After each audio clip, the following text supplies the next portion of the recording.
தெய்வம் மன்னனாய் பிறந்து இங்கு வந்ததே தங்கை ஊதன் துன்பங்கள் தான் சுமந்து சென்றதே.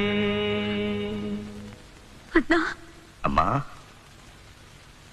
உன் பொட்டு பூவு தாலி இதெல்லாம் பறிச்ச பாவி நான் இல்லம்மா. கோவில் தேவையில்லையே நேரில் வந்த கோவிலே பாடும் எந்தன் பாவிலே நாளும் வாழும் தெய்வமே. கூடு வாழும் குருவிகள் பாடும் பாச பறவைகள் வாழ்வுமே உனை போற்றுமே வாழ்வெல்லாம் உனை ஏற்றுமே.